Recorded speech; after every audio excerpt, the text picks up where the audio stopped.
आगे देखो, मैं तो वापस इसी 3 मिनट की रिकॉर्डिंग में भी ऐड कर दूंगा। तो u initial minus u final था, ठीक है। तो u initial minus u final क्या बनेगा, k final minus k initial, ठीक है। अब ये चीज में हम लोगों ने सीखा क्या है कि हम लोग इसको क्या लिख सकते हैं, k initial plus u initial is equal to k final plus u final, ठीक है।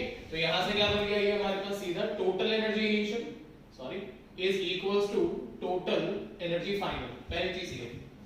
अब हम लोगों ने पोटेंशियल एनर्जी, जब हम लोग लिखते हैं kinetic energy initial, potential energy initial is equal to kinetic energy final and potential energy final. तो काइनेटिक एनर्जी तो चलो ठीक है, हाफ में v स्क्वायर होगी या 0 होगी, वेलोसिटी पे डिपेंड कर जाएगा, और तो किसी पे डिपेंड करता है कि kinetic energy is independent of frame of reference, ठीक है। इन्हीं पोटेंशियल एनर्जी की बात करेंगे तो हमारे पास दो पोटेंशियल एनर्जीज आती थी, gravitational potential energy and what, elastic potential energy. तीसरी एक और है इलेक्ट्रोस्टैटिक पोटेंशियल एनर्जी, लेकिन राइट नाउ यहां पे स्प्रिंग है तो I am calling EPE as elastic potential energy, ठीक है। तो यहां पे भी सेम चीज चलेगी, यहां पे भी सेम चीज चलेगी। अब सोचो यहां पे इनिशियल काइनेटिक एनर्जी कितनी होगी, 0, ठीक है। तो हमारे पास यहां पे एक बार लिख लेते हैं k initial plus u initial is equals to k final plus u final. Now k initial comes out to be 0 plus what will be u initial? u initial कितना लिखा, फटाफट।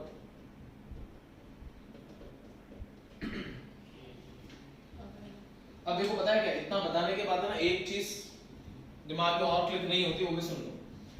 जब ये ब्लॉक m, a की बात नहीं कर रहा हूं, ब्लॉक m हवा में ऊपर उठेगा तो उठने की मिनिमम कंडीशन क्या है, block m will rise, तो on what basis it will rise, कि जब k into y, स्प्रिंग में कंप्रेशन y का मान लो क्योंकि y एक्सिस है, is equals to किसके बराबर होएगा, m into g। इसके बिना the block will not rise, block उठ ही नहीं सकता ना ऊपर, हाँ कि ना। तो ये कंडीशन होएगी तब। अच्छा, अब अगर स्प्रिंग y से कंप्रेस होएगी तो ग्रेविटेशनल पोटेंशियल एनर्जी क्रिएट होएगी, हाँ कि ना। और रेफरेंस लेवल से ब्लॉक कहां जा रहा है, ऊपर, ऊपर मतलब पॉजिटिव, तो हमारे पास आ गया प्लस कितना, ग्रेविटेशनल पोटेंशियल एनर्जी कितनी, m into g into y, ठीक है। अब ये तो हो गई ग्रेविटेशनल, पर अगर ग्रेविटेशनल आई है और वो स्प्रिंग की वजह से आई है तो स्प्रिंग कंप्रेस हुई है, क्योंकि m मास जो है वो ऊपर उठा है तो स्प्रिंग कंप्रेस हुई कि नहीं। और अगर स्प्रिंग कंप्रेस हुई है तो स्प्रिंग के अंदर स्प्रिंग या सॉरी स्प्रिंग कह लो या इलास्टिक पोटेंशियल एनर्जी आएगी, तो वो कितनी आएगी साथ में, plus half k y square. Is it okay with everyone, sure है कि नहीं, समझ में आई कि नहीं, अच्छी बात है, ओके। अब ये जो तुम्हारा डेटा है ये किसके बराबर होगा, ये डेटा बराबर किसके होगा, पहले ये सोचो।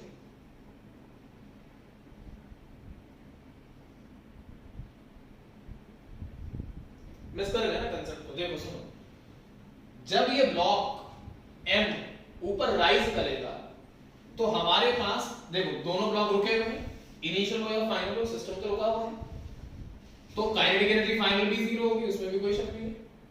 लेकिन potential energy final will be half k y square ना, वो यहां पे क्यों ऐड कर दोगे, अरे जब ब्लॉक राइज करेगा तो आपको रिजल्ट मिलेगा स्प्रिंग का compression, when this block will come down, this block will move up, m will move up, and when m will move up the spring will get compressed.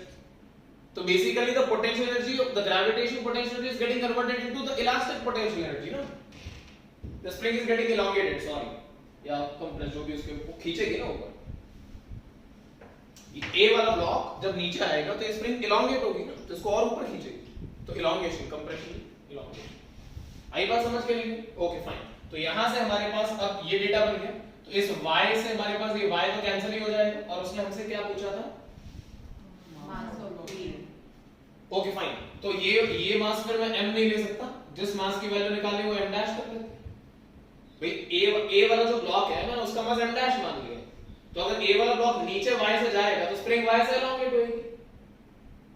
अरे मैंने मास m लिख दिया तो वो डजंट मीन कि इसका मास है, वो a वाले ब्लॉक का मास है ना। ये वाला ब्लॉक अगर नीचे y से जाएगा तो ये स्प्रिंग भी तो ऊपर खींचेगी सेम से, व्हाट इट आउट, ठीक है। तो हमारे पास m डैश की वैल्यू फाइंड करनी है ना, हमें क्या फाइंड करना है, ओके फाइन, तो कर दो। और k की वैल्यू हमें कोई न्यूमेरिक वैल्यू दी है या k y mg, हाँ ठीक है फाइन, k y mg है, तो यहां से कर लेते हैं m dash into g is equal to half of k into y, तो k into y is m into g, तो इस g से g कैंसिल कर लीजिए, आपके पास m डैश का आंसर बनता है m upon 2, that will be the answer. Logic clear है? ठीक है, सबसे पहली चीज क्या कि वर्क एनर्जी थ्योरम आपको क्लिक हो, वो भी ठीक है, नहीं होती तो आपको सबसे पहले ये पॉइंट समझ में आना चाहिए कि ब्रेक ऑफ करने के लिए स्प्रिंग जो फोर्स लगाएगी वो कहां लगाएगी, ऊपर, और वो किसको बैलेंस करेगी, इस ब्लॉक के वेट को। ये मिनिमम क्राइटेरिया हो गया या कंडीशन हो गया for breaking off from the ground, तो ये कंडीशन आपको क्लिक होनी चाहिए। ठीक है, अब एक और चीज सुन लो, जब भी ऐसे क्वेश्चंस आते हैं ना, तो ये बेसिकली कौन सी कंडीशन है, इक्विलिब्रियम कंडीशन। भाई एक तरीके से जितना फोर्स ऊपर उतना फोर्स नीचे, तो in a way it is an equilibrium condition ना, और इक्विलिब्रियम कंडीशन जो भी आप डेवलप करेंगे वो इक्वेशन हमेशा, कभी ऐसा नहीं होगा कि नहीं होगा ऐसा, वो इन इक्वेशन के अंदर यूज होगी ही होगी, ये कंपल्शन है, ये होगा ही होगा, इट विल नेवर चेंज।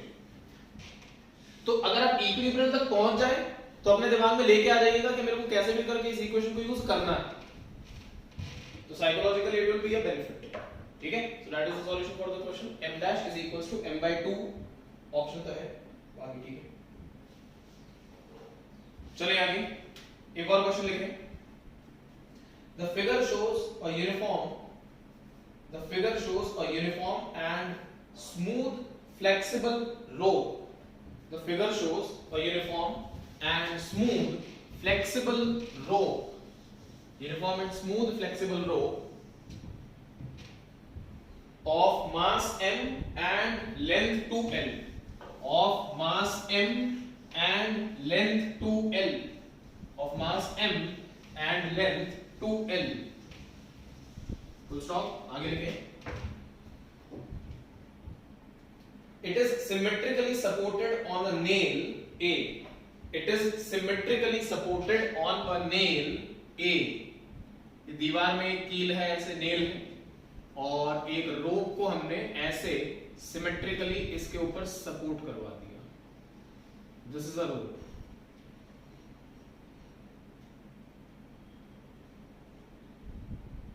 ऐसे, ठीक है, दिस इज पॉइंट ए और nail A. So both the sides we have length of L.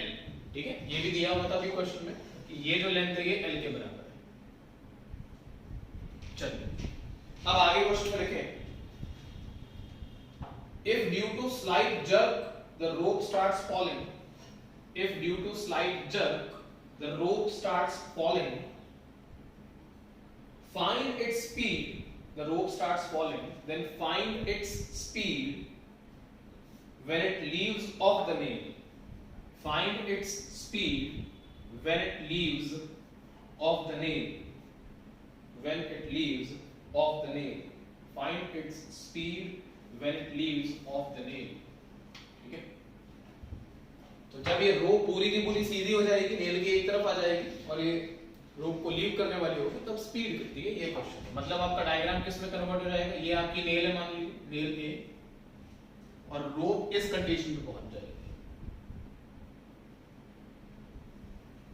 इस पे, राइट। तो कंप्लीट लेंथ ए से रोप की ये जो है लेंथ, ये 12 के बराबर हो जाएगी। That is the question। अब इस मोमेंट पे रोप की स्पीड कितनी होगी, नीचे जाते हुए जो रोप है उसकी स्पीड कितनी होगी ये पूछे। इस डायरेक्शन में वेलोसिटी मान लीजिए v के बराबर।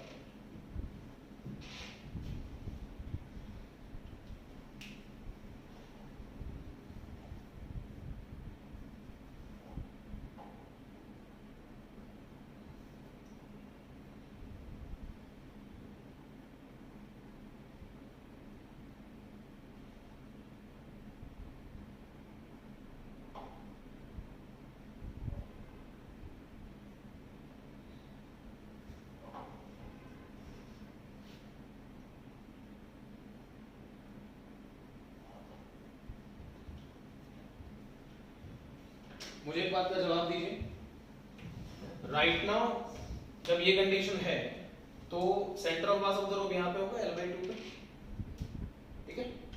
जब ये रोप ऐसे सीधी हो जाएगी तो सेंटर ऑफ मास L पे चला जाएगा। मैंने आपको बताया भाई पोटेंशियल में हमेशा हम लोग U = mgh पे h is the height of the centre of mass of the body. तो सेंटर ऑफ मास का मोशन कितना होगा, सेंटर ऑफ मास का डिस्प्लेसमेंट कितना होगा, L by 2. क्लियर? अब अगेन अगर मैं वर्क एनर्जी थ्योरम लगाता हूं और मेरे को स्पीड पूछिए तो initially the rope was at rest, so initial kinetic अच्छा conservative force is acting because gravitation force is acting, non conservative 0, pseudo force is 0, external force is 0. So हम सीधा लिख सकते हैं इसमें भी कि the initial kinetic energy, Shubham doubt है कोई? एक्सटर्नल तो मतलब बेटा जब लगा के छोड़ दिया ना, इंस्टेंट के लिए फोर्स लगता है, is equal to final kinetic energy plus potential energy. अब मैं कह रहा हूं इनिशियल काइनेटिक एनर्जी हमारे पास 0 है plus what will be the initial potential energy. Initial potential कितनी आएगी अगर हमारे पास h की वैल्यू L/2 थी, मतलब h in the sense centre of mass की mg into L/2. ठीक है, so plus m into g into L/2. ठीक है, is equals to the final kinetic energy. Final kinetic energy is half m into v square. v की value हमें find कर दी, रोप ground पे आ चुकी होगी यहाँ पे. ठीक है, पोटेंशियल बिकम 0. खत्म नहीं? हाँ फिर ग्राउंड पे अगर रोप आ जाएगी तो पोटेंशियल बिकम 0 है. ओके,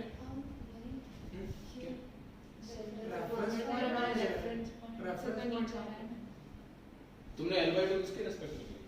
मैंने एक के रिस्पेक्ट तो फिर माइनस L/2 बोलना चाहिए. तो माइनस L/2 बोलोगे तो फिर यहाँ पे आएगा, और ग्राउंड के रिस्पेक्ट में लोगे तो नहीं आएगा. और मैं ग्राउंड के रिस्पेक्ट में, ग्राउंड को छू गई. अरे इस मोमेंट ऑफ टाइम पे निकालना है ना, हाँ तो ग्राउंड के रिस्पेक्ट में कर दिया ना, क्या प्रॉब्लम है?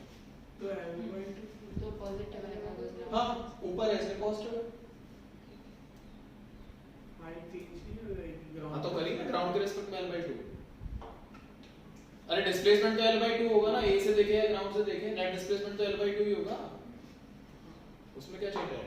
तो m और m कैंसिल कर दो, 2 और ये 2 कैंसिल कर दो, v की value under root of g into l आ रही है. देखो, और इसी चीज को तुम लोग चाहो तो इंटीग्रेशन वाले मेथड से भी कर सकते हो. du is equal to integration of dmgx 0 से लेके 2l तक या l से लेके 2l तक का इंटीग्रेशन हो सकता है. सर L/2 नहीं आएगा, 3mg L/2 आएगा. क्यों? ग्राउंड का इसमें 3mg L/2 से 3L/2 से है ना, उसका centre of mass.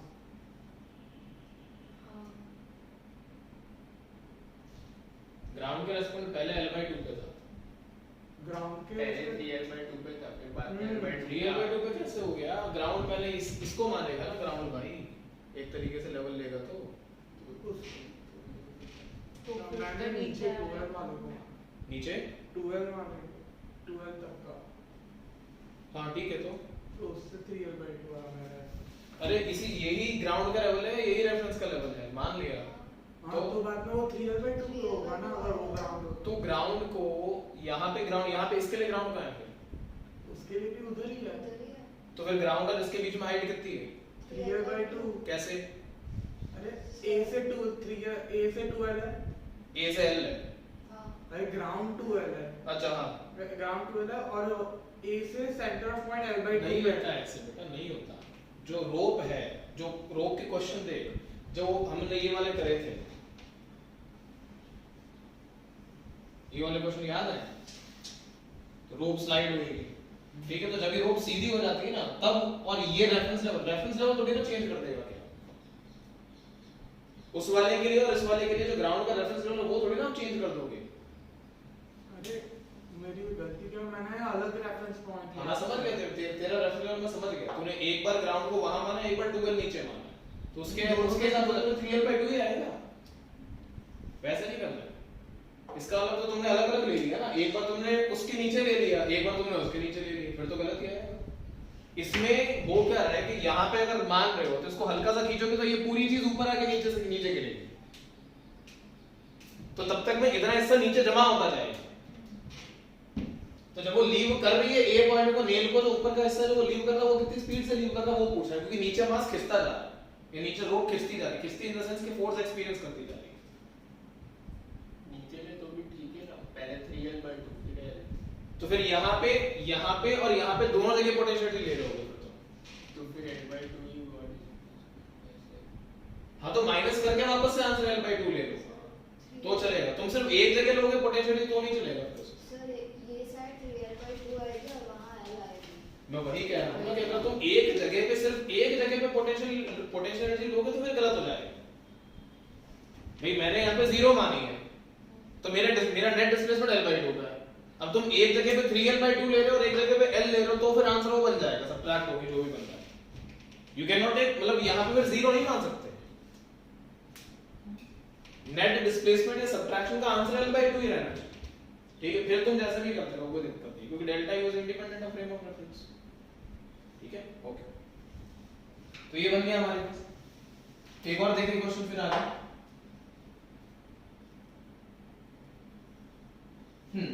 The figure shows a fixed hemisphere of radius capital R.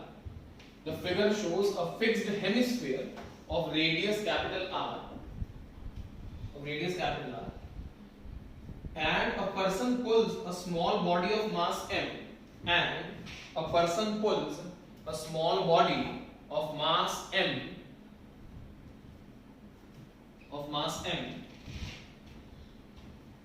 Slowly by a string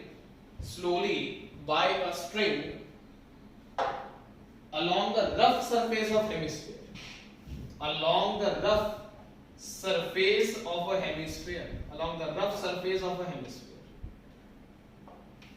अब एक बार डायग्राम देखिए। ये एक ब्लॉक है ऐसे, ये हमारे पास एक ब्लॉक है। इस ब्लॉक के ऊपर या हेमिस्फीयर के ऊपर ऐसे एक रस्सी जा रही है, रस्सी इसको हल्की सी टच करती हुई है और ये पर्सन, यहाँ पे कोई पर्सन खड़ा हुआ है जो इस रोप को पुल कर रहा है। ठीक है, ये हमारा पर्सन है। अब ये जो पर्सन है इसने आगे बोला है क्वेश्चन में, if the friction coefficient is mu, then find the work done by the man in this process. If the friction coefficient is mu, then find the work done by the man in this process. इसमें एक बात ध्यान रखिएगा, ये जो hemisphere है ये hemisphere fixed है। This is a fixed hemisphere. ठीक है, इस m मास के ब्लॉक को पुल करता हुआ लेके आएगा तो उसने कितना वर्क डन करा है मैन ने, ये हमसे क्वेश्चन पूछा है। हाँ, ये नहीं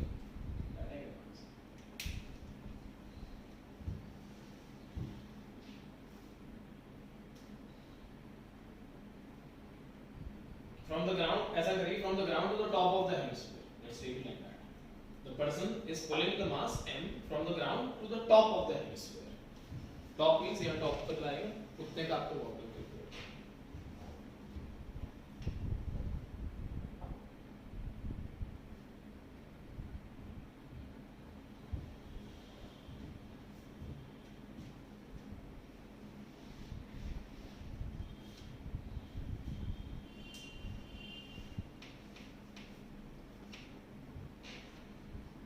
Work done by the conservative forces, non-conservative forces, pseudo forces and external forces is equals to change in kinetic energy.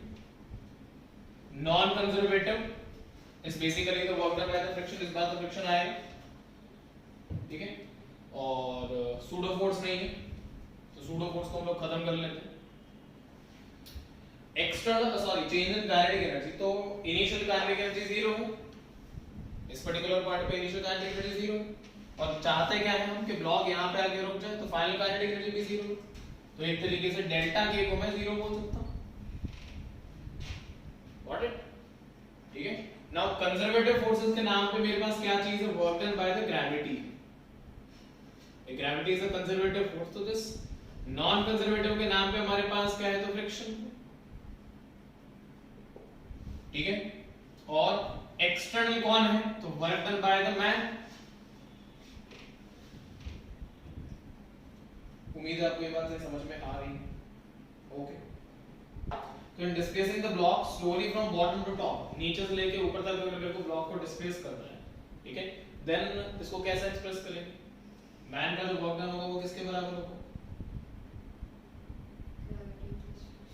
Gravity का वर्क, ऑब्वियसली, बट ग्रेविटी का जो वर्क डन है वो नेगेटिव होगा कि पॉजिटिव होगा, work done by the gravity में negative और positive, negative, because we are working against the gravity. Ball ऊपर जा रहा है, सॉरी ब्लॉक ऊपर जा रहा है और ग्रेविटी नीचे लग रही है, work done by the friction तो होता ही नेगेटिव है, friction always acts opposite to the relative motion, ठीक है। So we can say work done by the, हां तो कुछ कह रहे हैं, वर्क डन बाय द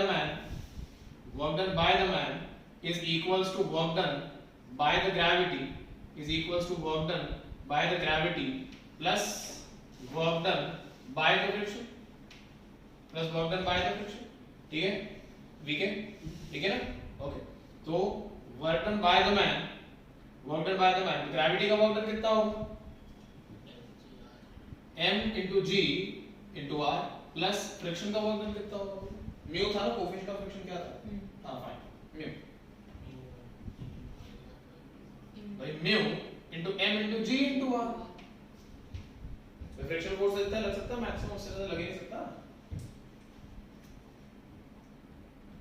नहीं आ रहा समझ, देख लो क्या कभी कभी बता दो, मेरे को बता देता हूं। Work done is what, force into displacement, ठीक है, डिस्प्लेसमेंट कितने का हुआ, r कितना हुआ, लॉग यहां पे था, लॉग यहां वाली पोजीशन पे पहुंच गए, तो ये जो गैप है वो तो आ गया, वर्टिकल भी आ रही है, रेडियस आ रहा है ना,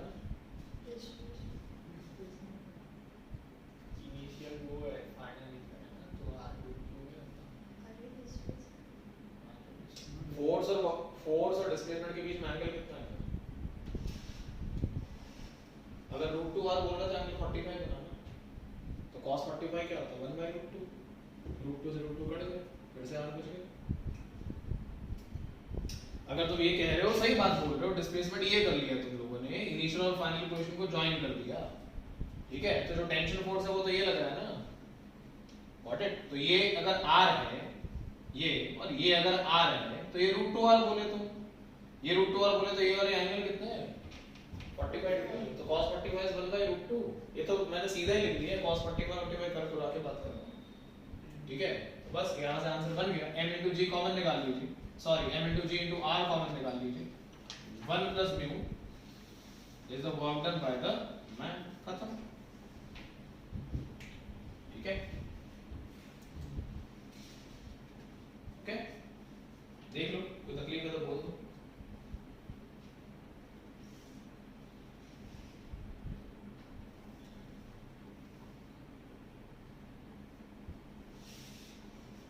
ये सारे क्वेश्चंस काम के हैं, ध्यान रखना, थोड़ा सा वर्क एनर्जी पावर में पता है क्या है, आता क्वेश्चन आसान है, लेकिन हल्का सा आपको डायरेक्शन का और उसमें डायलेमा रहेगा कि क्या लगाना है, नेगेटिव है कि पॉजिटिव, तो वो पॉइंट्स थोड़ा सा लेके चलते हैं। चलिए लिख लें, चलें आगे, लिख लिया question solution, sorry, okay, next question लिखें। In a force field, the potential energy of a particle is given as, in a force field, the potential energy in a force field, the potential energy of a particle is given as capital U equals to A upon R square minus B upon R square minus B upon R. This is the potential energy. U is a function of R दिया हुआ, A and B constant है, ये हमें पता है, and R is the distance, ये भी हमें पता है। Find the distance of equilibrium position. Find the distance of equilibrium position from field, and also find if it is stable or unstable equilibrium, and also find if it is stable or unstable equilibrium, stable or unstable equilibrium। चलो देखिए,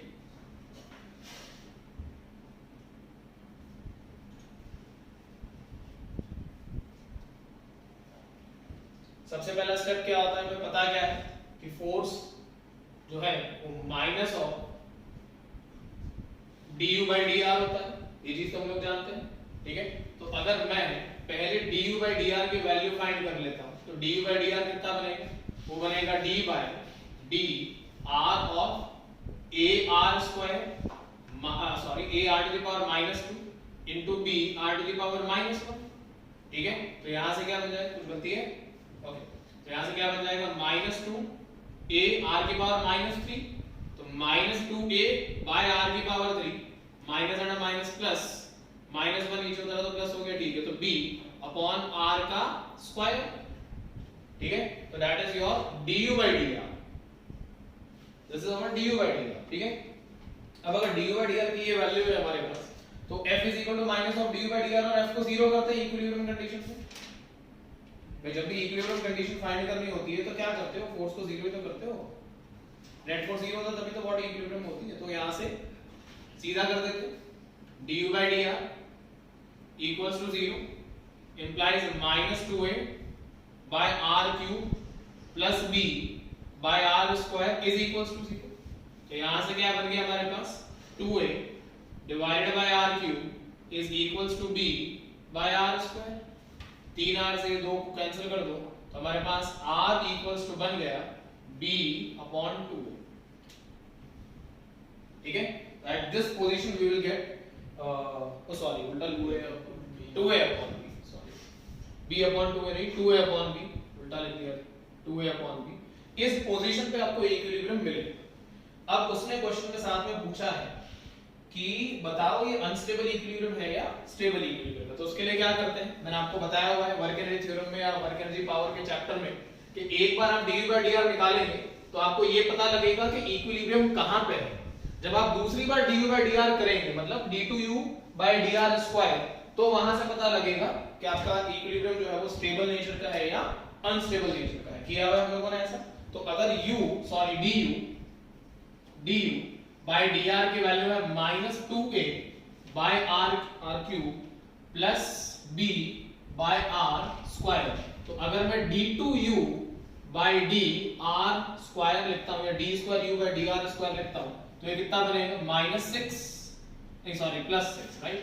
तो 6a divided by r to the power 4 -3, तो -3 इस तरह का -3 -1 is -4, ठीक है।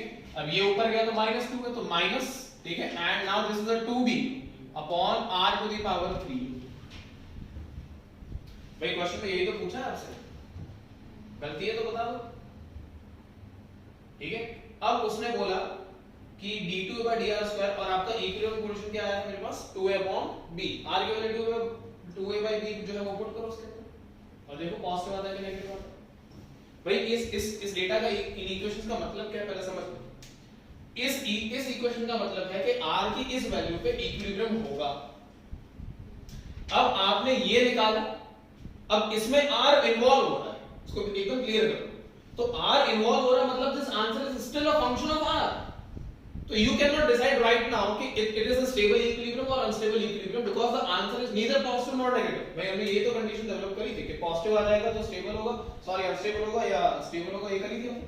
तो पॉजिटिव आता है तो स्टेबल इक्विलिब्रियम, नेगेटिव आता है अनस्टेबल इक्विलिब्रियम, ठीक है। मैं नेगेटिव साइन को नहीं ले रहा हूं इसलिए ले रहा हूं, ठीक है, और नेगेटिव को इंक्लूड कर लोगे तो ऑटोमेटिकली उल्टा हो जाएगा। सो अब आप यहां पे r की वैल्यू तो 6a r की वैल्यू थी 2a by b, तो इसको पुट करेंगे 2a by b की whole power 4 minus 2b upon 2a by b की होल पावर 3। सॉल्व करिए और देखिए क्या बनता है पॉजिटिव।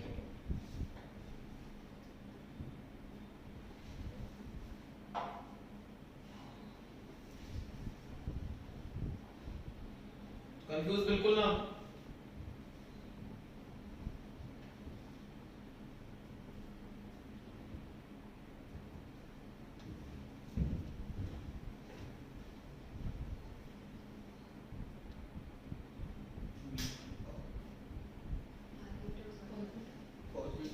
पॉजिटिव वाला तो स्टेबल इक्विलिब्रियम, रट्टा मत मारना किसी चीज को, सुन लो ध्यान से।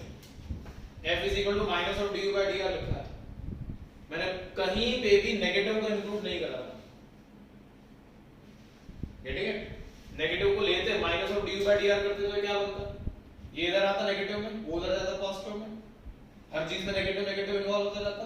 तो आपको ये सिखाया हुआ है कि d2 by dr पर नेगेटिव आए पर वो नेगेटिव साइन को इंक्लूड करके तो स्टेबल, पॉजिटिव आए तो अनस्टेबल। तो राइट नाउ हमारा बिना नेगेटिव साइन क्या है डेटा, तो वो स्टेबल इक्विलिब्रियम कन्वर्ट हो गया, ठीक है। तो stable equilibrium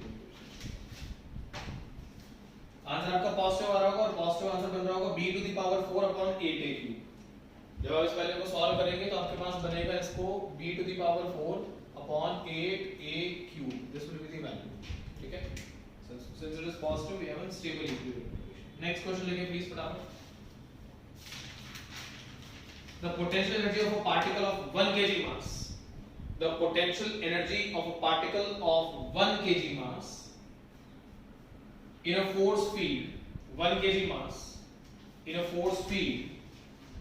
The potential energy of a particle of 1 kg mass in a force field is given as u as a function of x, u as a function of x equals to x to the power 4 by 4 minus x to the power 2 by 2 minus x to the power 2 by 2 joules full stop. The total mechanical energy of the particle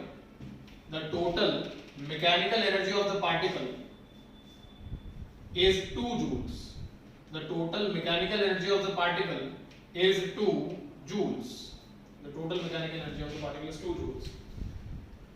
Then find the maximum speed of the particle in its motion. Then find the maximum speed of the particle in its motion.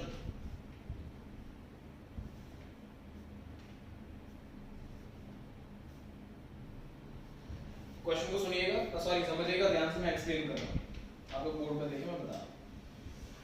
आपको इतना पक्का पता लग रहा है question को देख के कि u as a function of x दिया हो, तो आपको du/dr या du/dx का कांसेप्ट लगाना पड़ेगा. इतना तो क्लियर दिख रहा है, ठीक है? क्वेश्चन की इक्वेशन है x to the power 4 minus x²/2. आइए देखते हैं.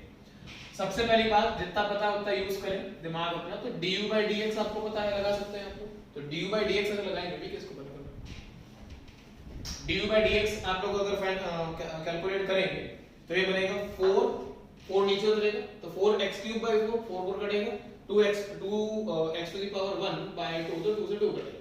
तो आपके पास इक्वेशन ये बन जाएगी x³ minus x. That will be the equation, ठीक है? अब अगर du/dx ये है और मैं du/dx को 0 पुट करता हूं, ठीक है? If I put du/dx implies equals to 0, तो मेरे पास आएगा x³ minus x equals to 0, which says x³ is equals to x and x² equals to 0, right? मैं कुछ गलती करी है? x³ minus x है ना इक्वेशन हमारी. Okay fine. अच्छा सीधा नहीं कर सकता ना, फिर x³ है, सॉरी, इसको x³ minus x है, तो ये कहां पे क्या सेटिस्फाई करेगा? 0 और 1 और -1 है ना. 0 1 और -1 सब में आंसर 0 है.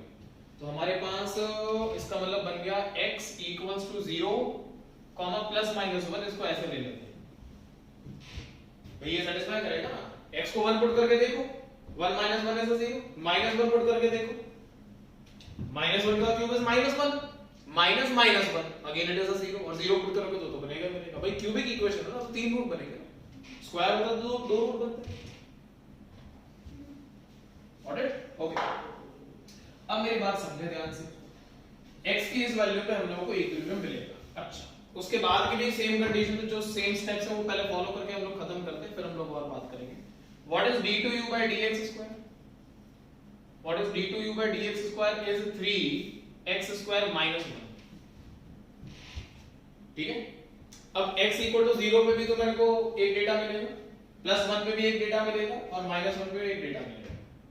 अगर तुम x = 0 पुट करते हो 3x² - 1 में, the answer is -1. Oh sorry, क्या? -1 कोई दिक्कत नहीं. अरे वो नेगेटिव को इंक्लूड करके बोल. अरे -u/dr या -u/dx. x = +1 पुट करो या -1 पुट करो, the answer is 3 - 1 is 2. Got it? अगर तुम x = 0 पुट करोगे, you will be max. d2/dx² negative आ गया तो मैक्सिमम पोटेंशियल एनर्जी होगी ना, u की वैल्यू मैक्स होगी ना. और अगर +1 या -1 पुट करोगे, you will be minimum. तो मैं यहां पे लिख रहा हूं कि at x equals to 0, मैं लिख रहा हूं u, the potential energy is max, and at x equals to +-1, the potential energy u is minimum.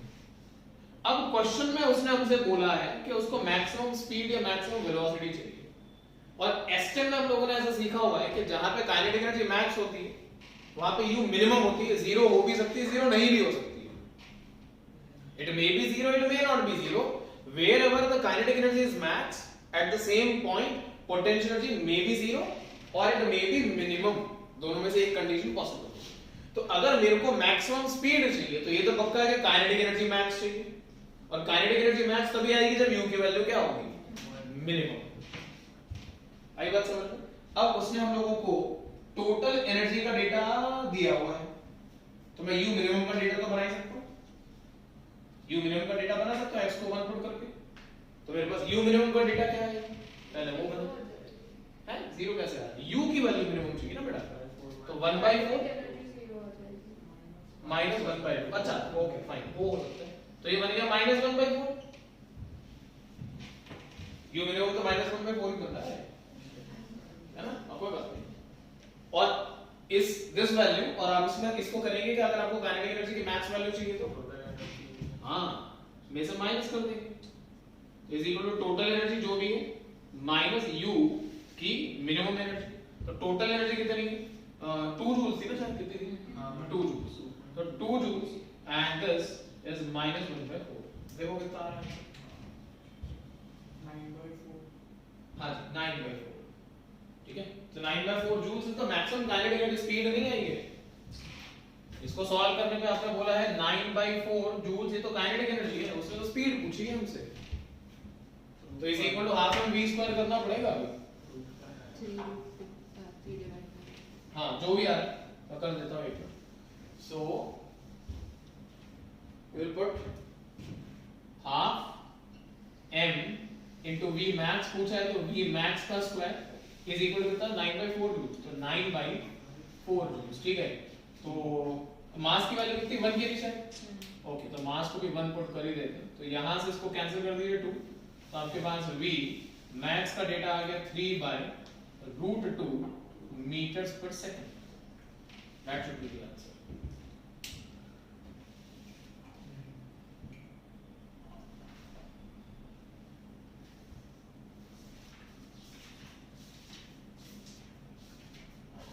कर लीजिए नोट,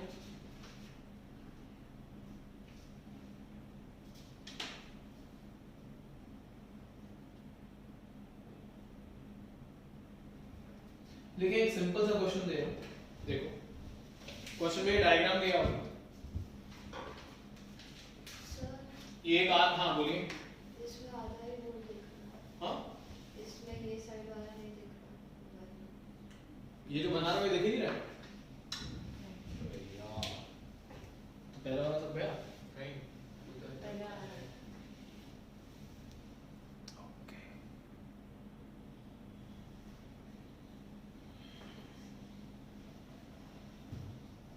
सर एक बार वापस यू मिनिमम यू मैक्सिमम कहाँ पे मिलेगा, आपने कैसे डिटरमाइन किया? कुछ नहीं, x की वैल्यू को 0 पुट करोगे, 3 - 1 is 2, x की वैल्यू को 1 पुट करोगे या -1 पुट करोगे, ये वैल्यू में 1 पुट करोगे, 3 - 1 is 2, और 0 पुट करोगे सॉरी तो -1, x की वैल्यू को 0 पुट करोगे यू विल गेट अ -1, ये वैल्यू मिनिमम या नेगेटिव या छोटी तो u इज मैक्स, ओके क्योंकि माइनस है, स्लोप की कर्व के हिसाब से करा था। हाँ मैं कह रहा था, अच्छा एक मिनट उसमें चेक करो, इसमें पार्ट इज विजिबल, नहीं ओह नहीं नहीं अभी नहीं ये एग्जांपल वर्ड भी दिख रहा है उसका, इसको मिटा देना, एग्जैक्ट टच कर शेडो रहा आ है। रहा है, अब दिख गया, नहीं दिखा नहीं, हाँ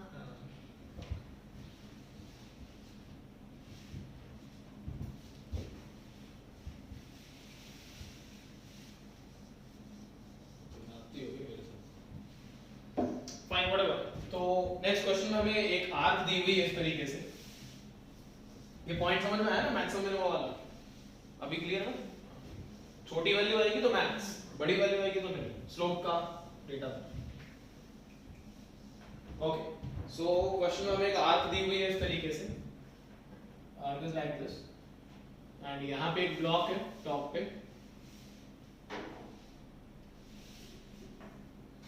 और इतने हिस्से में फ्रिक्शन म्यू की वैल्यू है 0.2,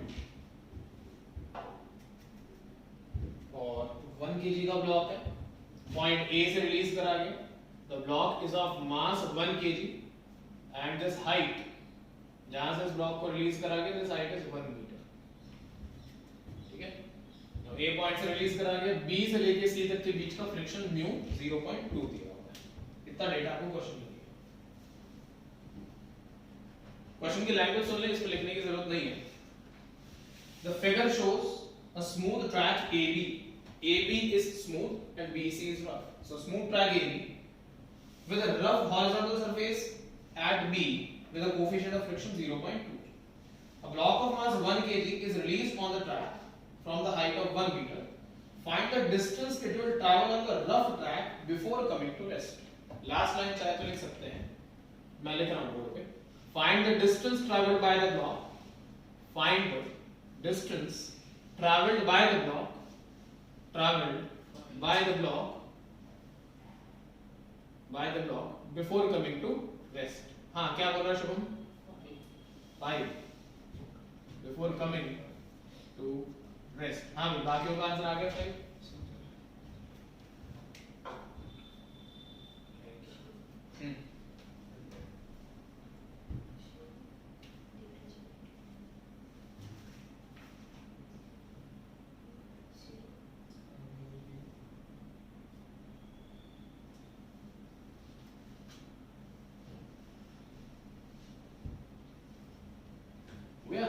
बेकार क्वेश्चन है, टाइम पास एकदम। आपको लगाना वही कंसेप्ट है, kinetic energy initial, potential energy initial, kinetic energy final and potential energy final. तो इनिशियल काइनेटिक एनर्जी तो थी ही 0, फाइनली भी तो ब्लॉक आके रुक ही गए, और ये ग्राउंड है तो इसी को रेफरेंस लेवल ले लोगे तो पोटेंशियल भी 0 हो जाएगी ग्राउंड के रेस्पेक्ट में। ठीक है, पर यहाँ पे क्या क्या आएगा, तो यहाँ ग्राउंड के रेस्पेक्ट में 1 मीटर की हाइट पे है तो m × g × h आएगा, और जब वो यहाँ से यहाँ तक चलेगा, ठीक है, तो हमारे पास फ्रिक्शन रहेगा, तो work done by the friction भी आएगा minus of mu into m into g into 1। ठीक है, तो यहां पे मैं लिख रहा हूं 1 minute, minus of mu into m into g into l, distance वो चल के रुक गया, मैंने ऐसा माना after covering the distance of l is equal to 0 + 0, negative, क्योंकि work done by the friction is negative, opposite of direction of motion. तो m से m कैंसिल कर दीजिए, आपको l पूछा है ना, g से g कैंसिल कर दीजिए, g आ गया h by mu, sorry l आ गया h बाय म्यू। ठीक है, और h की वैल्यू कितनी है 1 अपॉन म्यू की वैल्यू कितनी थी 0.2, तो ये बन गया 10/2 5 metres.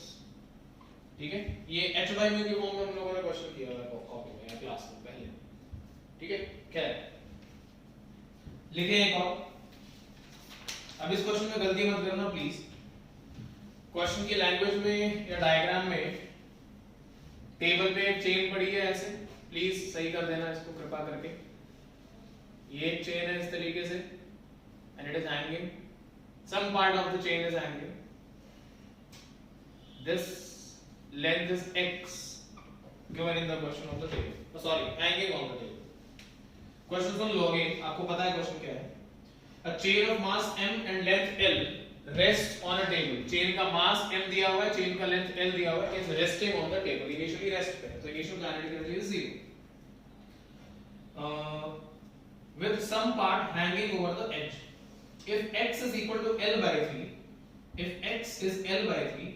then find the total work done by the friction on the chain till the chain completely slides off the table।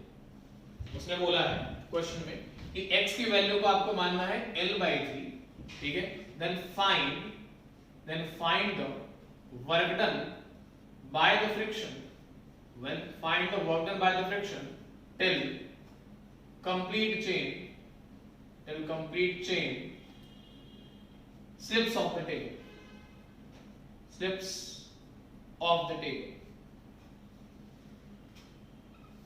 चलिए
8/9 Yeah. 1/9 तो नहीं अब ना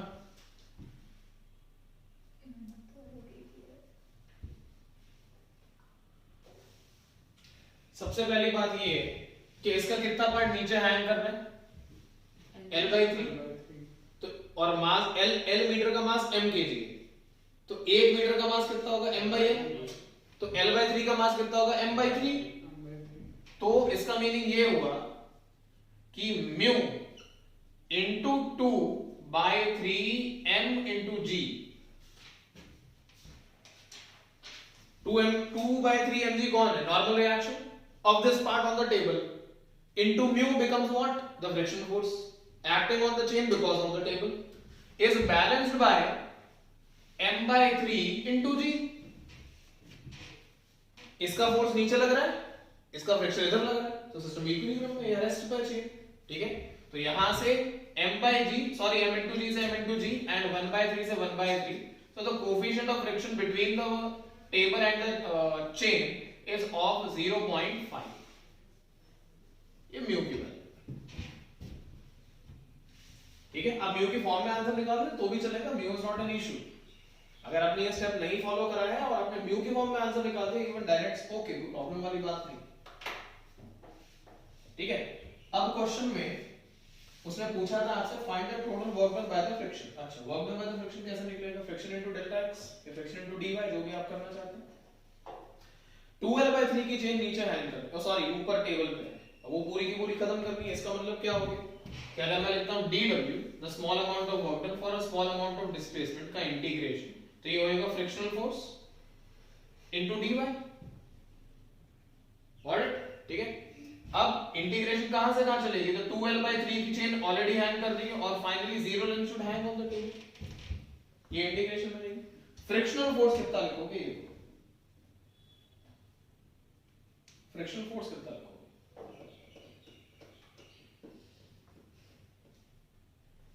आता है भाई तुम्हें कोई बहुत बड़ी चीज थोड़ी पूछ ली mu into m/2 into m/3 क्या कर रहा है फिर उसका nr तो फिर इंटीग्रेशन क्यों कर रहे हैं हम अगर फ्रिक्शन का आंसर तो कांस्टेंट दे रहा है पहले सोच तो सही क्या करना है भाई फ्रिक्शन का आंसर तो y का फंक्शन बनना चाहिए ना तब तो इंटीग्रेट करोगे तो कहां से इंटीग्रेट करोगे तो देखो फ्रिक्शन का आंसर क्या करोगे बस सर हम सीधा उससे नहीं कर सकते x प्लस u इक्वल्स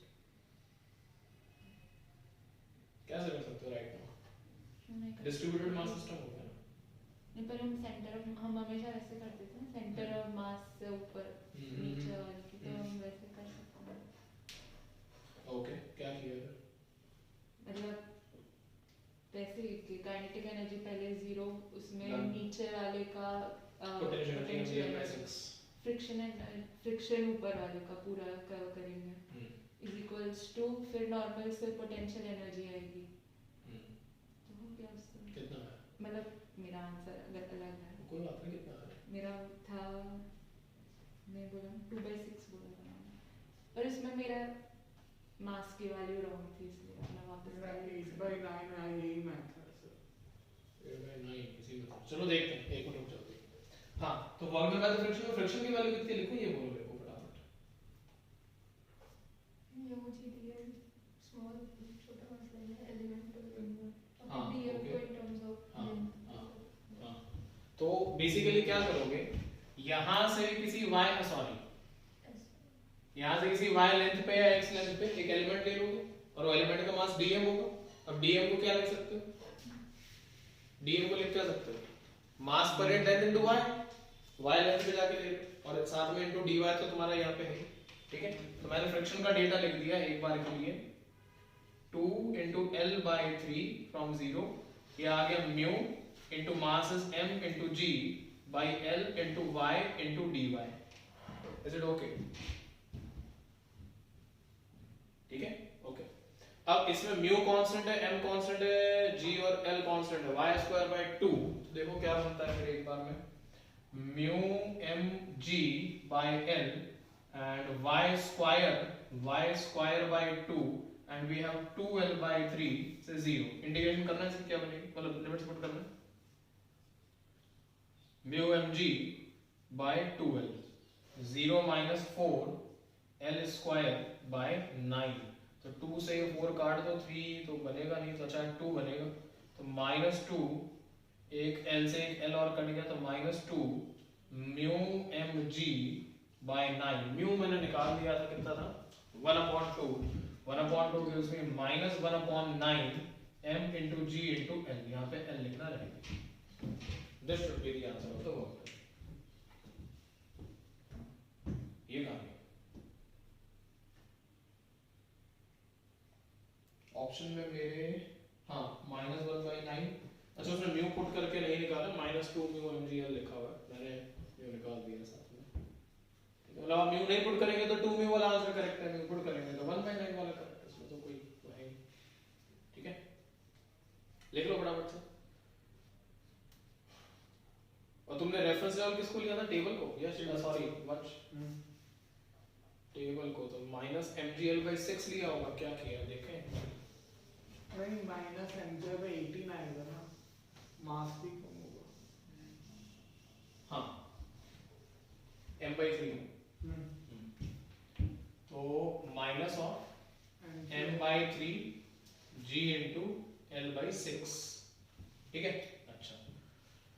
और फ्रिक्शन और कंप्लीट चेन नीचे है, तो minus work done by the friction, तो वो बनेगा म्यू इनटू सिर्फ वर्क डन बाय फ्रिक्शन ही लगता है ना, 2m/3 g, सॉरी हाँ इधर से W लिखो ना, सिर्फ w है। वर्क डन बाय फ्रिक्शन लिखो। कहाँ पे? आप जो अभी जो फिल कर पूरा रहे लिख रहे हो हो ना म्यू, उसके अंदर wf लिखो। अच्छा ठीक है, वो कैलकुलेट करना है इसलिए। हाँ, ओके, ये हो गया। और क्या था? बस is equals to finally, so finally complete chain is downwards, so minus of m into g into l/2। ठीक है, और तो कुछ slips off the table, तो slip off पे फाइनली तो काइनेटिक एनर्जी होगी ना, ओके हमने जो क्वेश्चन किया था तब भी वो क्वेश्चन था, तुम काइनेटिक एनर्जी मिस कर रहे हो। You cannot write kinetic energy equal to 0 in the final case. Initial kinetic energy is 0 for sure। यहाँ पे हम लोग को velocity निकालनी पड़ेगी, जैसे पहले वाले क्वेश्चन में velocity निकाली ना। तो उसके लिए हमें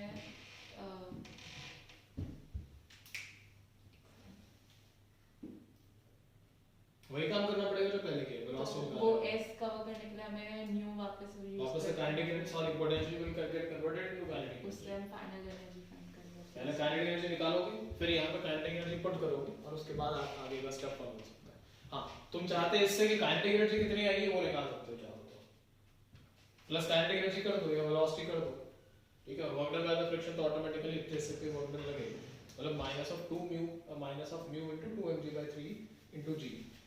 तो काइनेटिक एनर्जी और वेलोसिटी आ सकती है इस क्वेश्चन से, इस फॉर्मेट से। नहीं पर इसमें वर्क डन बाय फ्रिक्शन वही लिखना पड़ेगा ना, हाँ, तो अल्टीमेटली पहले वेलोसिटी निकालनी पड़ेगी, सॉरी पहले फ्रिक्शन का वर्क डन निकालना पड़ेगा। करेक्ट, ठीक है, नहीं पर इसके हाँ नहीं ऐसे होगा ठीक है, करेक्ट नहीं।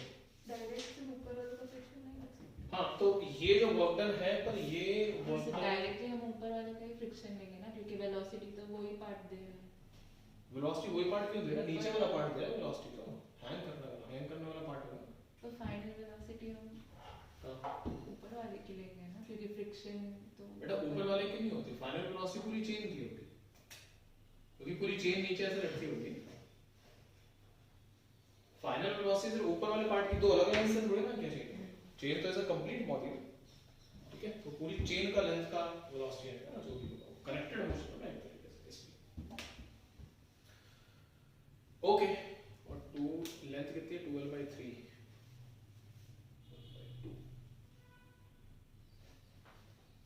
ठीक, सही कर रहे हो। यहाँ पे काइनेटिक एनर्जी की जरूरत आपको पड़ेगी। ठीक है, लग गया क्लियर हो, वही पता लग गया क्या गलती। ओके, लिखो फिर एक और।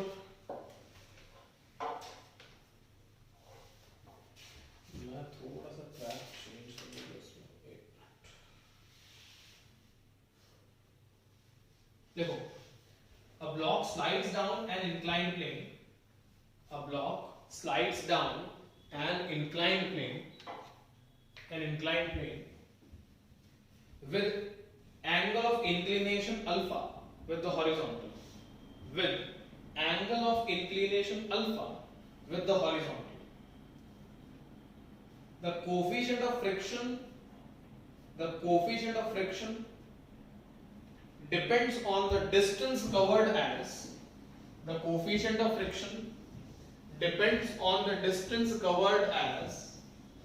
mu equal to kx, depends on the distance covered as mu equal to kx. इसका आंसर तो वही है, tan theta is equals tan alpha is equals to शाबाश. 1 by root mu. But tan alpha is there for sure. That's nice.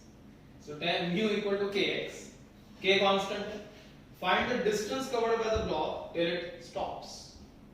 Find the distance covered by the block till it stops. तो question में एक inclined plane इस तरीके से दिया हुआ है.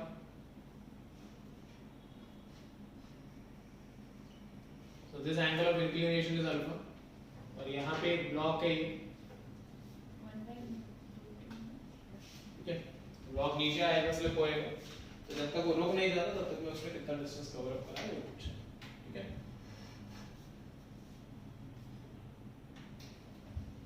ब्लॉक को x डिस्टेंस नीचे ले आइए या y डिस्टेंस या l डिस्टेंस नीचे लेके आ जाइए. ऐसे l डिस्टेंस कवर अप कर दिए तो यहाँ पे ब्लॉक आ गया. ब्लॉक का वेट mg नीचे लगेगा. ब्लॉक पे इस डायरेक्शन में एक फोर्स लगेगा और इस डायरेक्शन में एक फोर्स लगेगा एंड ब्लॉक पे पीछे की डायरेक्शन में फ्रिक्शन फोर्स लगेगा. ये हमारी एफबीडी बनेगी. ठीक है, नॉर्मल रिएक्शन रहेगा. एक मिनट, ये नॉर्मल रिएक्शन लगेगी. ठीक है, तो यहाँ पे जो कंपोनेंट आएगा फोर्स का या वेट का वो आएगा mg sin ऑफ अल्फा. ठीक है, ये कंपोनेंट आएगा mg कोसाइन ऑफ अल्फा. ये वाला कंपोनेंट आएगा mu mg into cosine of alpha. That is the maximum possible frictional force. ठीक है,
to tan alpha by k.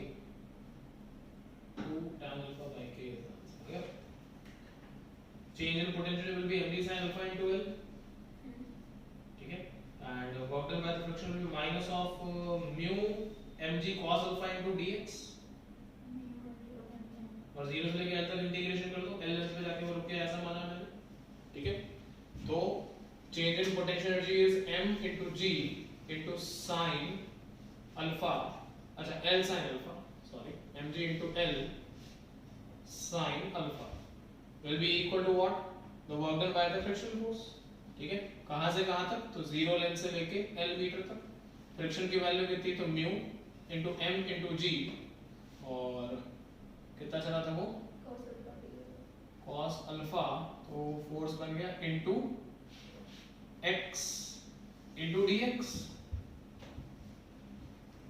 भाई बीच में मानेंगे ना कहीं इंटीग्रेट करने के लिए, तो अरे 0 से लेके l तक तो टोटल चला है, x का तो फंक्शन है ना तुम्हारे पास, ऐसा एक मिनट x into dx कर लेंगे, सॉरी into dx, हाँ फोर्स into डिस्प्लेसमेंट, x गलती से लिख दिया है, और म्यू की वैल्यू है kx, ठीक है।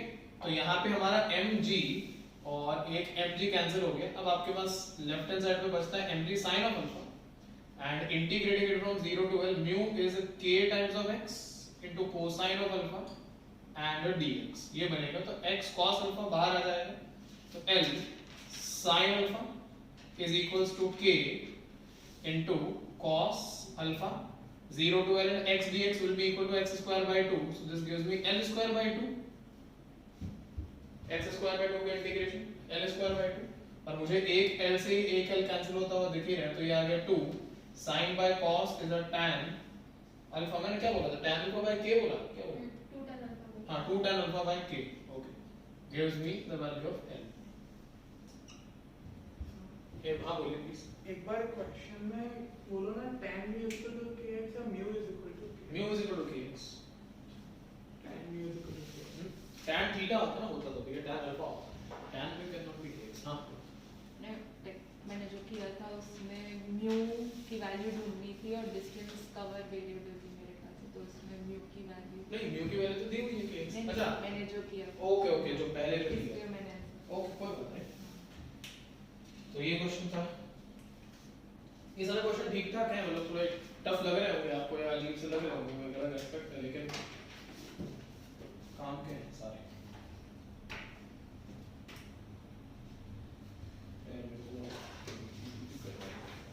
कल हम लोग लॉस ऑफ मोशन, कल नहीं सॉरी परसों हम लोग लॉस ऑफ मोशन की जो डीपीपी दी हुई है ना उसके क्वेश्चन सॉल्व करेंगे सारे, ठीक है, जितने मैक्सिमम हो सके कम से कम, अगर 100 है तो 70 80 तक पहुंच ही जाएंगे, तो बड़ी बात नहीं। वो भूलिएगा नहीं, कल मेरे को याद दिला दीजिएगा, मैं भूल गया, ये कल नहीं परसों, ओके। लेकिन एक और question, Friday next class today is what, Wednesday, Thursday, Friday, हां फ्राइडे, क्या हो गया? मेरी ड्राइविंग लाइसेंस की टेस्ट ड्राइविंग लाइसेंस की कर ले, गुड, ये मेरे छोटू आ गई गाड़ी,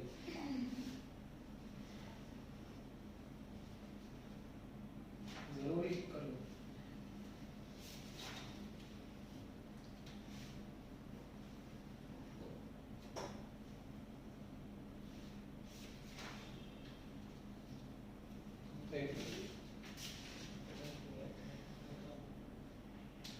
लिखो, block A is hanging from a vertical spring, block A is hanging from a vertical spring and is at rest,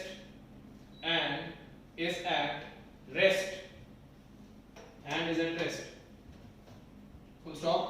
Block B strikes block A, block B strikes block A and sticks to it, block B strikes block A and sticks to it। तो question में एक spring है, ऐसे spring के साथ यहाँ पे एक ब्लॉक कनेक्टेड है और इसको हम लोगों ने नाम ब्लॉक ए दे दिया है, फिर ब्लॉक बी जो है वो यहाँ से प्रोजेक्ट करा गया इस डायरेक्शन में और वो v की स्पीड से हिट करता है ब्लॉक ए को and it sticks to it, ठीक है। फिर आगे बोला गया sticks to it, then the value of v for which, then the value of v for which the spring, then the value of v for which सामने लिख भी रहा हूं, value of v for which the spring just attains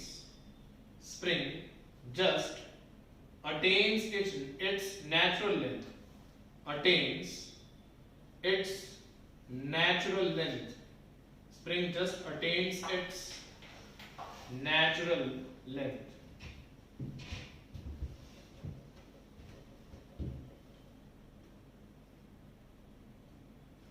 हाँ जी, मास दिया ए और B का, A और B का मास m मान लो, दोनों का each is m.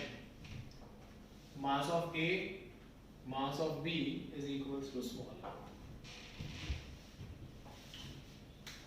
तो A को हैंग करा हुआ तो स्प्रिंग अपनी नेचुरल लेंथ में तो होगी नहीं, वो तो पक्का है, ठीक है। तो ब्लॉक B का इंपैक्ट लगेगा, तो V की वैल्यू कितनी हो कि B के इंपैक्ट से वो नेचुरल लेंथ पे पहुंच जाए, ठीक है। ये क्वेश्चन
क्यों दिया हुआ है? kx है ना, तो u का ऐसा kx में लिख सकते हैं। नहीं, फ्रिक्शन की वैल्यू कांस्टेंट थोड़ी ना mu is equal to tan alpha। बेटा, mu is equal to tan alpha होता है, ये तो तब होता है ना जब तेरे पास वैल्यूज कांस्टेंट होती है, फ्रिक्शन की वैल्यू कांस्टेंट होती है। राइट ना, फ्रिक्शन वेरी होता है, जैसे जैसे इंक्लाइंड का डिस्टेंस चेंज होगा वैसे वैसे mu चेंज होगा, ठीक है।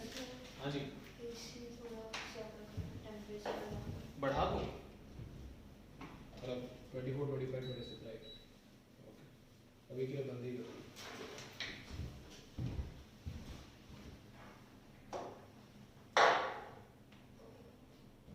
आंसर कुछ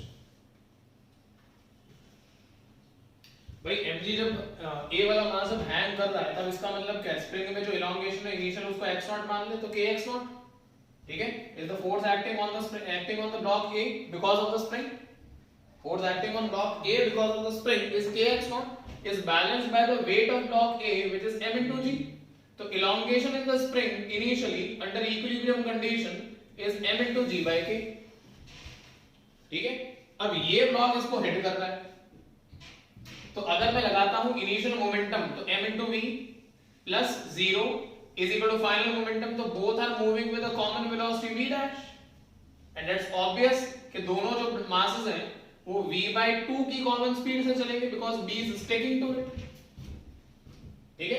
अच्छा, इसका मीनिंग ये हुआ कि हाफ ऑफ इनिशियली जब वो हिट करेगा तो half of 2m into v by 2 का whole square is the initial kinetic energy of the system, ठीक है, plus half of k into mg by k का whole square, that is the initial potentiality of the system, half k x square। अब उसने बोला है कि v की value कितनी हो कि वो अपनी क्या बोलते हैं नेचुरल लेंथ पे पहुंच जाए। तो जब नेचुरल लेंथ पे स्प्रिंग पहुंचेगी तब दोनों मासेस एक साथ पहुंचेंगे नेचुरल लेंथ पे। सवाल में जो b वाला मास है वो तो स्टिक कर गया ना, यस और नो।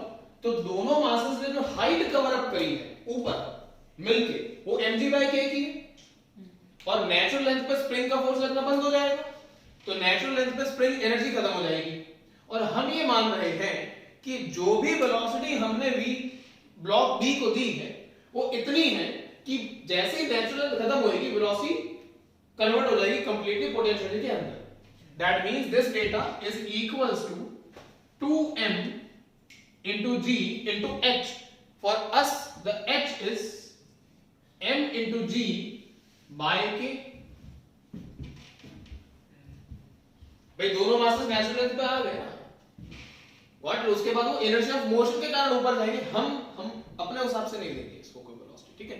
तो यहां से अब देखते हैं क्या कटपट रहा है कुछ। तो m एंड m, सबसे पहले तो एक 2 से एक 2 कैंसिल हो गए, तो we are left with v square by 2।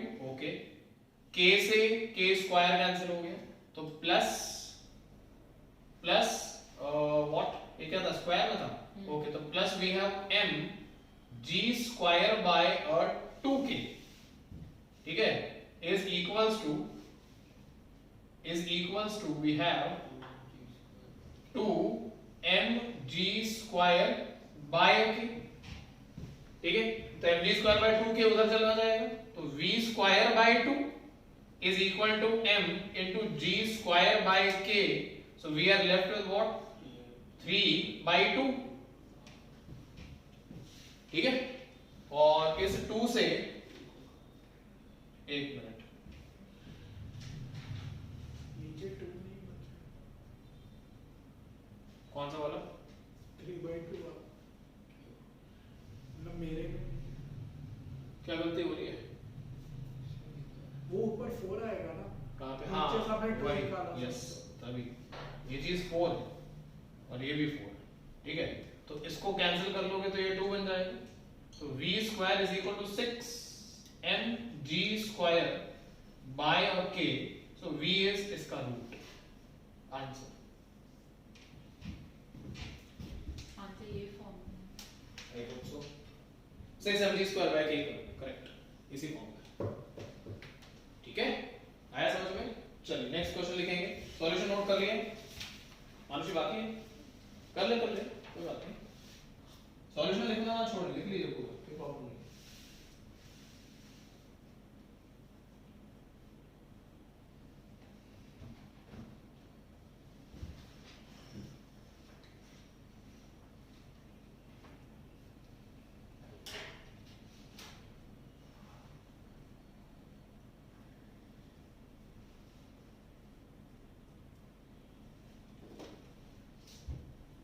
अब जो क्वेश्चन दूंगा उसका आंसर मेरे को 10 सेकंड के अंदर चाहिए तुमसे, 10 सेकंड है तुम्हारे पास, पहले लिख लो सॉल्यूशन ये, उसके बाद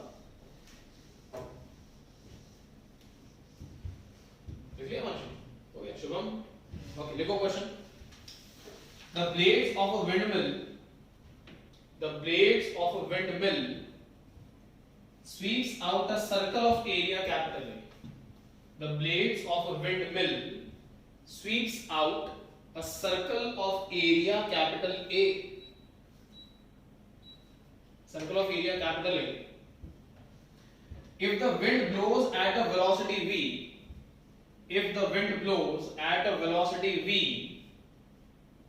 perpendicular to the circle, if the wind blows with a velocity v perpendicular to the circle, then the power produced by the windmill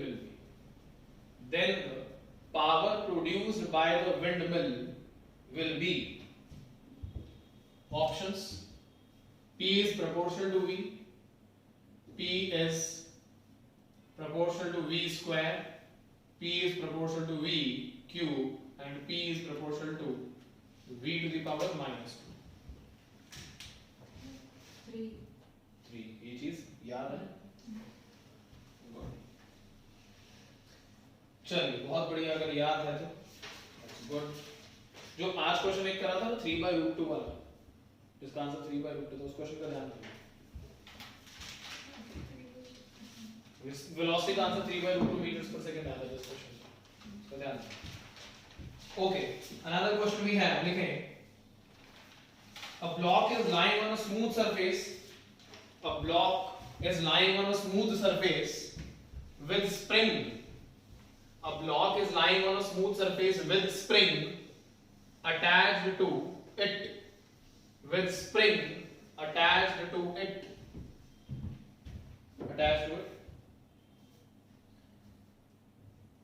full stop. The spring is pulled by an external force,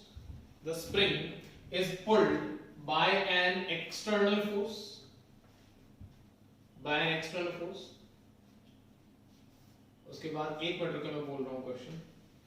diagram कुछ ऐसा है, ठीक है। The spring is pulled bye an external force, आगे लिखेंगे initially the velocity of ends A and B, initially the velocity of ends A and B are 4 meters per second and 2 meters per second. Initially the velocities of end A and B are 4 meters per second and 2 meters per second. Full stop. If the energy of the spring is increasing, if the energy of the spring is increasing at the rate of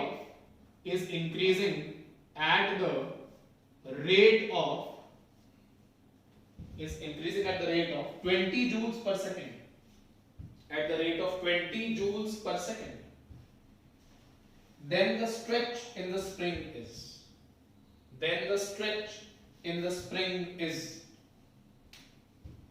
एक बार question फिर सुन लीजिए। A block is lying on a smooth surface with spring connected to it. The spring is pulled by an external force. Initially, the velocity of ends A and B of the spring are 4 meters per second and 2 meters per second. If the energy of the spring is increasing continuously at the rate of 20 joules per second, then the stretch in the spring is. अच्छा question. Then the stretch in the spring is.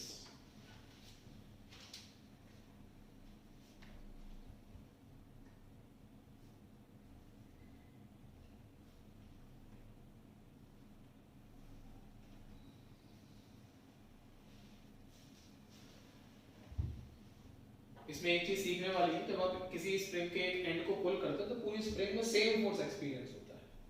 That point is important. And 20 joules per second का data दिया तो आपको power के form में थोड़ा सोचना पड़ेगा। Power is force into velocity, ठीक है।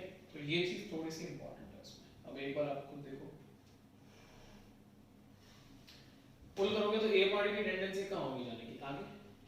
बी पॉइंट की होगी पीछे, राइट। हमने ऐसा भी करा तो power is F dot V. तो एफ और वी के बीच का जो एंगल होता है उस पर डिपेंड करेगा कि पावर नेगेटिव और पॉजिटिव क्या होगा, ठीक है। तो मैं यहाँ पे लिख रहा हूँ फोर्स एक्सपीरियंस होगा force F into V minus the force F into V B, और ये वैल्यू आपको 20 दी गई है, आई गेस 20 ठीक है। तो यहाँ से देखें फिर ए वाले पॉइंट की वेलोसिटी आपको शायद 4 मीटर्स पर सेकंड दी गई, बी वाले पॉइंट की वेलोसिटी 2 मीटर्स पर 2 है ना, उल्टा तो ले लिए, इज इक्वल्स टू 20, ठीक है। तो यहाँ से F कॉमन निकाल लीजिए, 2 बचेगा, तो F की वैल्यू आ गई आपके पास 10 न्यूटन, ठीक है। एंड वी वांट इलोंगेशन, तो elongation x is equals to force upon the force constant k, and that gives us 10 by 100, that is 0.1, ठीक है। So the answer is 0.1 meters. Question का pattern थोड़ा ध्यान में रखें, इंपॉर्टेंट है। 0.1 meter is the answer, Manushi, ठीक है। थोड़ा अनएक्सपेक्टेड है ना, ऐसा क्वेश्चन एकदम से क्लिक नहीं होगा। अगर आया तो अब हो जाएगा, अगर आपके किस्मत में ऐसा क्वेश्चन अब आया तो हो जाएगा, जैसे एक देखा हुआ होता है ना, फिर हो जाता है। चलिए क्या है, एक और क्वेश्चन लिखेंगे।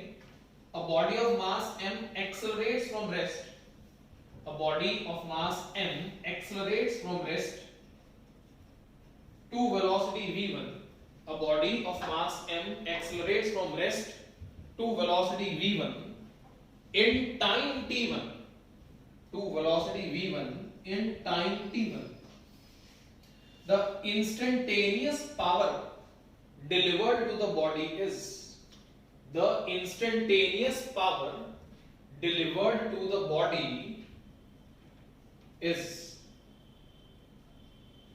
कोशिश करेगा कि जल्दी हो पाए, इट्स बेटर कि आप इसको जल्दी करें, it's not a tough question. Instantaneous power delivered to the body is,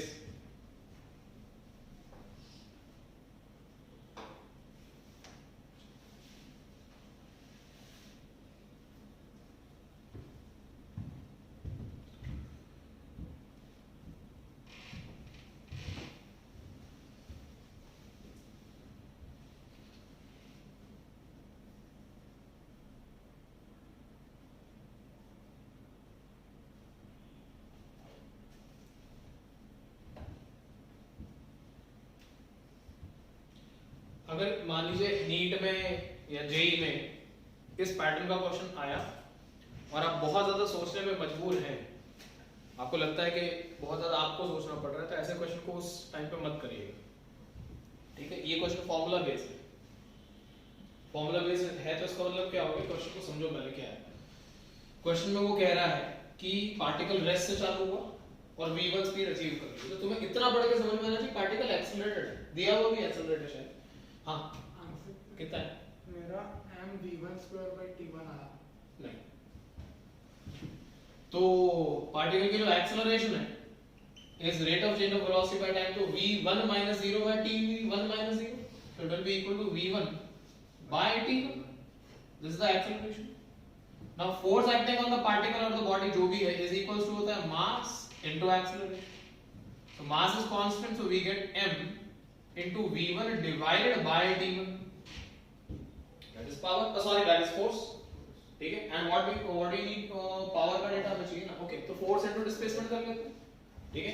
तो power sorry work done is equals to आएगा फोर्स इनटू डिस्प्लेसमेंट, ठीक है। उसने डिस्प्लेसमेंट के बारे में क्या डेटा दिया, डिस्प्लेसमेंट के बारे में कुछ डेटा नहीं दिया, बहुत बढ़िया, शाबाश, कर लेते हैं।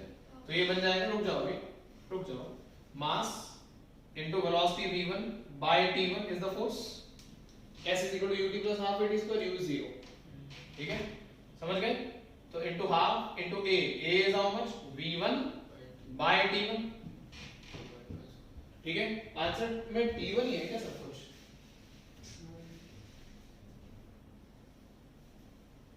एक मिनट यार,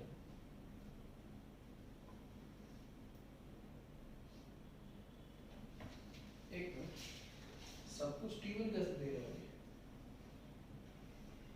नहीं, इंस्टेंटेनियस पावर पूछ रहा है ना, तो at any random time t the displacement is t, so we get a t square, we cannot put t1 square. अरे ut plus half at square में t तो रैंडम डिस्टेंस का पुट करोगे ना, इंस्टेंट किसी भी इंस्टेंट पे चाहिए उसको। क्वेश्चन को लॉजिकली पहले समझो, इंस्टेंटेनियस का मतलब क्या है कि तुम t की वैल्यू कुछ भी पुट करो, उस इंस्टेंट पे पावर का आंसर चाहिए उसको। वो कहता है कि मेरे को 2 सेकंड में पावर कितना बताओ, 2.1 सेकंड में कितना बताओ, तो t की वैल्यू 2.1 पुट करोगे तो 2.1 का पावर का आंसर निकल के आना चाहिए तुम्हारी बनाई हुई इक्वेशन से। This is what the question is saying. तो यहां पे t सेकंड्स में कोई भी random distance s cover up कराएगा। Now power is the differentiation of work done with respect to time या energy per unit time. So this is work done as a function of time t।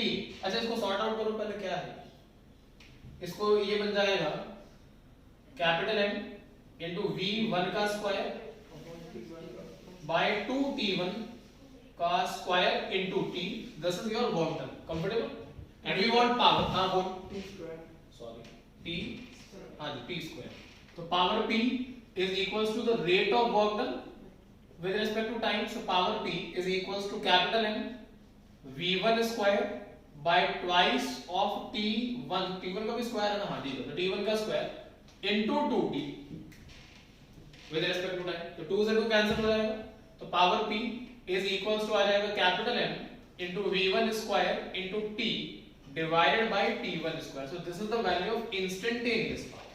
At any random time t, the value of power is p. Got it? Sir, हाँ जी please. dp by dt is just d moment. momentum.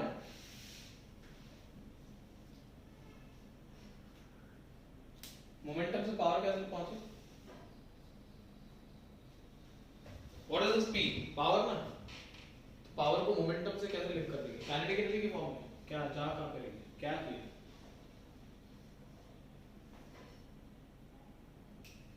बोल तो सही, तब तो पता लगेगा मेरे को। मुझे लगता कि आएगा, मैंने ट्राई किया। बता तो सही क्या किया। Momentum is m into v मान लिया, नाउ व्हाट? टाइम के साथ डिफरेंशिएट कर लिया। तो we'll get m into dv by dt with this force, तो हम यहीं पहुंच गए। तो आएगा क्यों? तू एक स्टेप और पीछे जाके कर दी, प्रॉब्लम क्या है? अल्टीमेटली मेरा स्टेप ज्वाइन कर लिया तो इट्स ओके, तो the step is not wrong, ठीक है।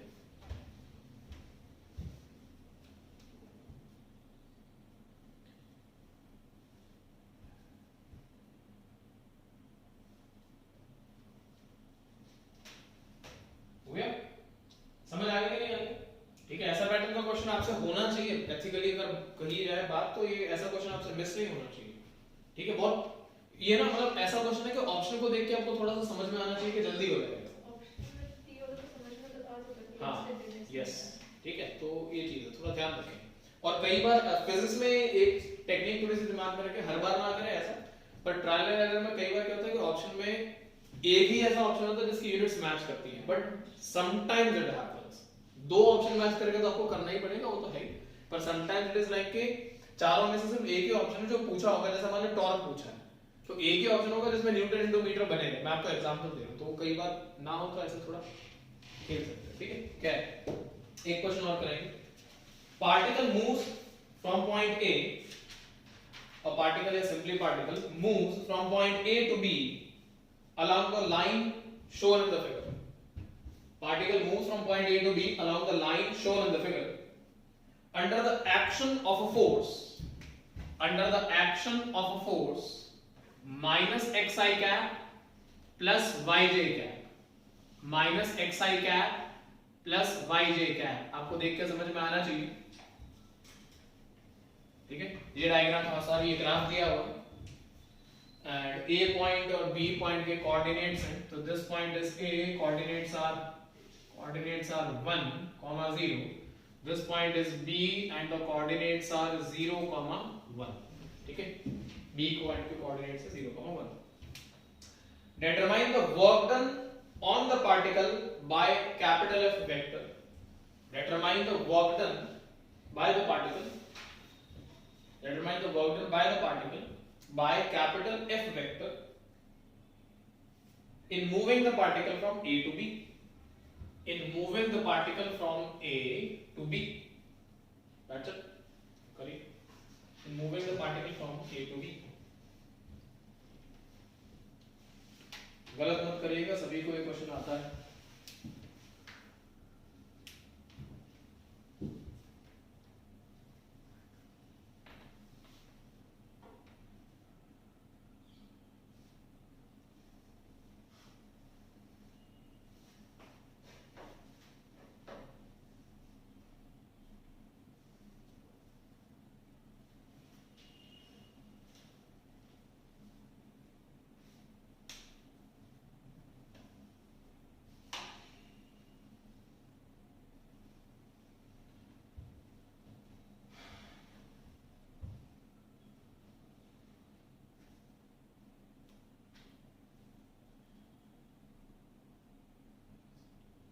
Joules.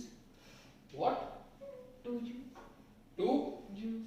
हाँ joules ही ना वो 2। तुम तोप ले गया हो और मुझे उसके मुंह के सामने लगा के चला दो, मार डालो।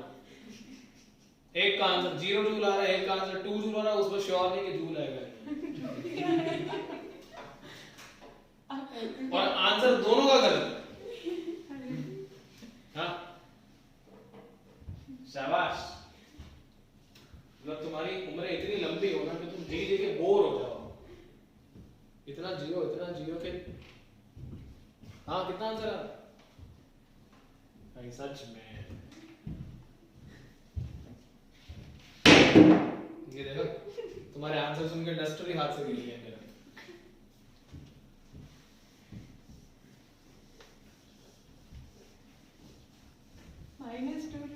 -2 joules। Now this is our another talent। तेरे को 2 joule आंसर 2 तेरे को चाहिए, जो मर्जी हो, she wants 2, whatever happens। ओह शाबाश।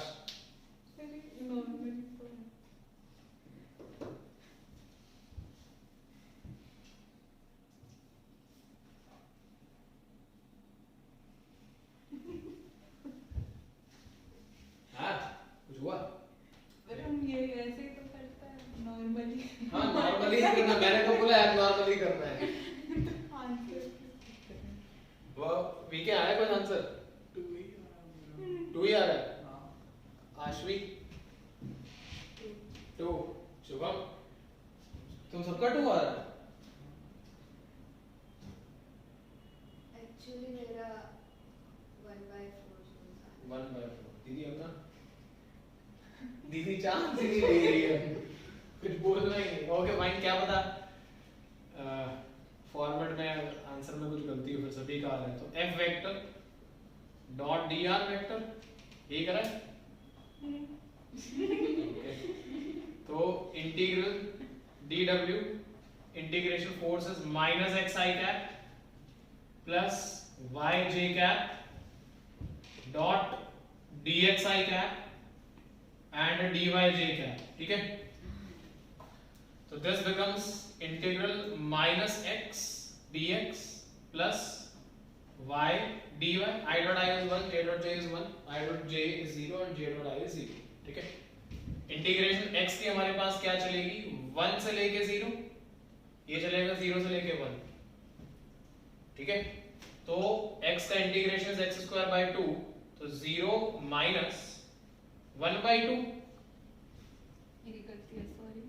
कोई बात नहीं, सॉरी व्हाट, ओके हाँ, plus y square by 2 is 1 by 2, ठीक है। तो ये माइनस एक, ये माइनस बचा हुआ है, मतलब लिमिट्स पुट करेंगे तो 10 रुपये अब प्लस का, अरे एक माइनस इसका और एक उस फॉर्मूले का माइनस, तो मंजूर आंसर बना ना।